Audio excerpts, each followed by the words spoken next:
In this video I'm going to show you how to make the 4 serial square brackets pattern on a 4x4, and the algorithm is MR2, MD2,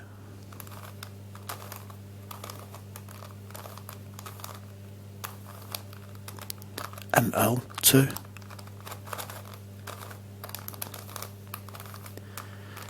MD,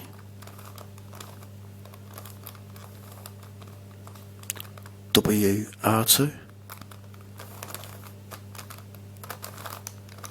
and MU.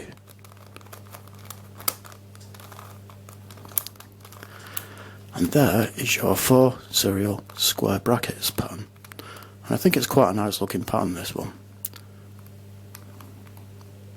Really nice looking pattern, actually, I think. Thanks for watching.